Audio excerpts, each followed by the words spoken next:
Welcome to lesson number 11, where we stop wishing and we start doing. First of all, let me give you a quote.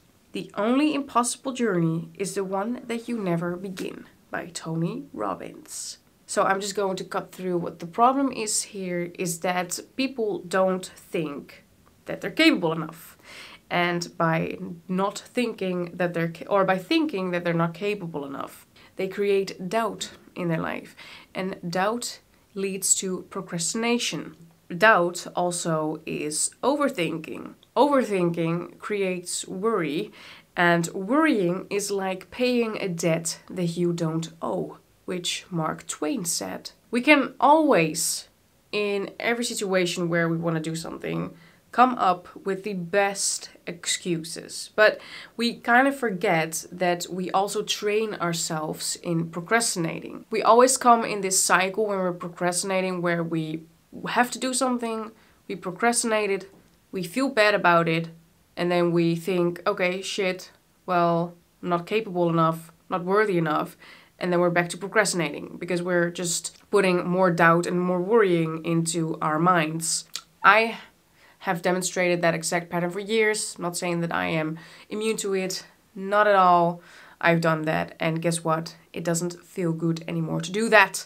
As I said, I've demonstrated that exact pattern for years, and I never thought that I was good enough. I really found a lot of reasons why not to do something, and I think that you probably have this too, but then I came to realize that, wait, I am good enough because literally anyone is good enough. And you can, as I said in the last lesson, you can be anything, you can do anything, and you can have anything. I mean, when is the last time that you actually dreamt really big? You know, when you were not really influenced by your doubting thing in your mind, because it is not real, the doubt and the reasons that or the excuses that you give yourself. It's just a pattern that you have carried through all of your life, and you have identified with that pattern, and you think now that it is true. But it's not, because a belief is just a thought that you keep thinking. So if you start thinking and you continue thinking that you are good enough, you are eventually going to believe that you are good enough. It is just really that simple. But it's a program that is running in your mind right now, and it is probably dominant. But you can change that, so don't you worry. And the truth is, no one can and is going to do this for you. Only you can do this for you. And you can have the excuse that, well, this is not the life that's for me, and I'm not meant to be this successful, and this is only for the people who are successful now. But guess what? Those people who are successful now, they were once unsuccessful too. They were once in the same situation that you are in now, or maybe even a worse situation, and they didn't have a penny to their name, and some of them were homeless, and they still believed in themselves enough to get where they are now. So that excuse just doesn't hold. It doesn't. It's not an excuse that you can use. You can actually use no excuse because you're fully capable and you're worth it and you can do this. I really believe in you if you can't tell about this. But the person that is successful now, they just stopped wishing and they started doing, and they started doing it now. Very angrily on this board I put this. But when you get an inkling or an idea or anything that is taking you in the path that you want, start doing it now.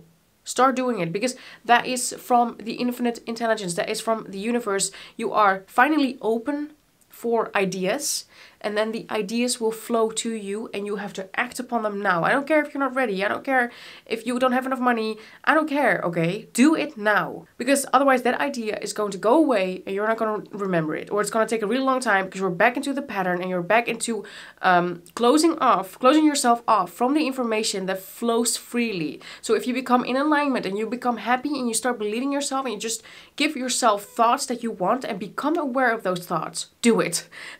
Then the ideas will flow to you and you will take action now. Because you deserve your dream life now. Okay? And there's only things that you can do in the now. There's nothing you can do about the future. Nothing you can do about the past. It's not real. There's only now. So this has a double meaning. Okay? So it also doesn't matter what your current situation is now. You can change from every single situation, and you only need the desire to change. Because do you remember that Tony Robbins quote? Change happens when the pain of staying the same is greater than the pain of change. Just like me now.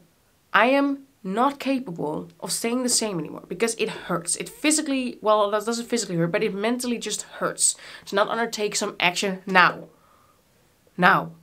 And know that if you bought this course, you are consciously agreeing with that quote. You might subconsciously not, but you will. So don't worry about that.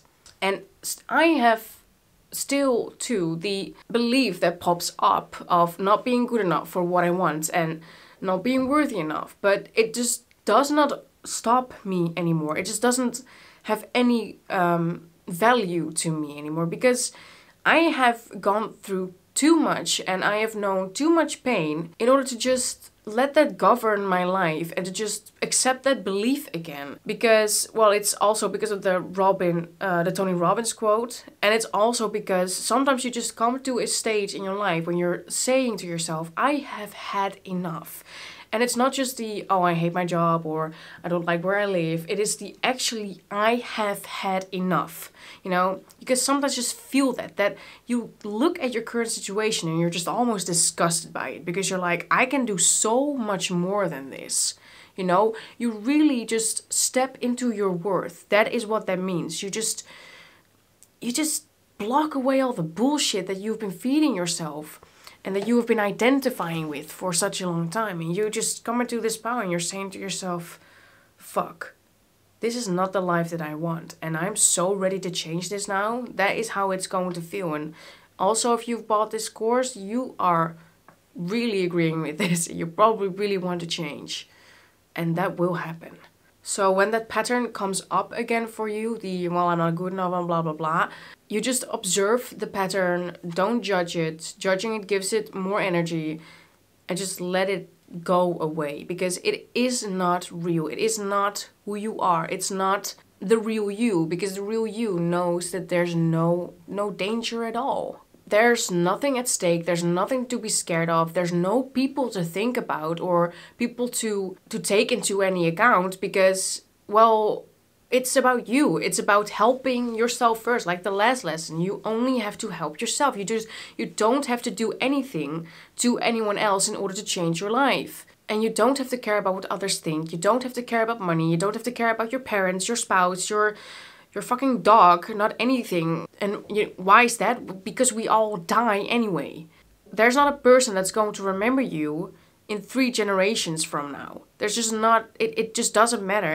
And why would you let people who are not going to be at your deathbed have that power over you? It just doesn't make sense.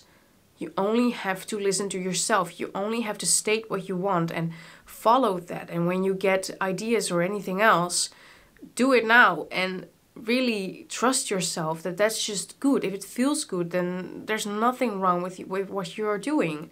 You do not owe anyone anything. And know that no dreams that you have are crazy.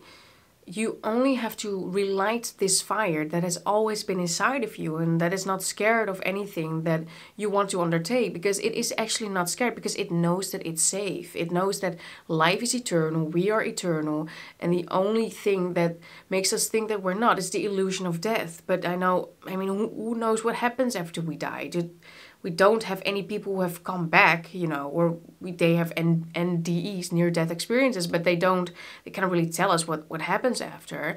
And we don't know why, we don't know when, we don't know where we came from, but we know that we want something now in life and we know that we want to follow it. But we give ourselves these excuses not to have it because that is what society probably has installed in our minds and what movies do and television shows. But it's not real. The only true thing that is real is what you want and how you feel about that and what brings you happiness. And if you follow that and you do that, and the desire is so strong because desires are even stronger than beliefs. I believe Abraham Hicks has said once or twice or probably a lot of times. But when desire is so strong to change and desire to have something is so strong, it will really overshadow the beliefs, the negative beliefs that you have, and you will have it. Like, there's nothing that can stop you. The only true thing that is stopping you is yourself. And it's the hardest thing that you have to overcome, but it's also the easiest things that you can overcome, because when you truly come into alignment, when you truly have this beautiful positive momentum going, there's really no stopping you. And know that there's reason for your pain too. Like, your pain isn't in vain at all. I believe that the people who have felt the deepest pain also are capable of feeling the deepest love, because we have something that is called the law of polarity, which states that there's a direct opposite for anything in this universe. So if you know great deep pain, you also are really acceptant of other people and their pain, and you are capable of achieving so much because you have felt so much. And this quote from Friedrich Nietzsche says it beautifully. It says, "You must be ready to burn yourself in your own flame. How could you rise anew if you have not first become ashes?" And it's really talking about the phoenix, obviously, and it's also my logo. You sometimes really have to go through immense pain in your life in order to get something that you want. But that pain is just preparing you for what is to come. And what is to come is always better than what has been, because what's to come has your conscious attention now, and it has the input of you and not your negative patterns anymore. So you really have to trust yourself in this. I know that it is uncomfortable, but it is meant to be uncomfortable. There's no grow done in being comfortable. That is why there's so much grow in pain, because pain is uncomfortable. And we learn through pain, and we see the opposite of what we want through pain. And we wouldn't know what we would want if we don't first know what we do not want. So embrace the pain and embrace the negativity that's there. So I urge you to stop wishing and start doing now. Know that you are fully capable of everything that you want to achieve. And know not to just don't judge yourself for having these negative patterns, because they don't have to be there for forever. They can be unlearned, and you can relearn positive ones and the ones that you want and you are capable. I really, really, really, really, really believe in you, like in everything. Thank you so much for watching this lesson. I hope again that this helped you a little bit, and that you really start believing in yourself, and you just start taking action upon the things that you want. Because remember, inaction is also a form of action. The next lesson is going to be blessings in disguise. So I will see you there. Bye bye.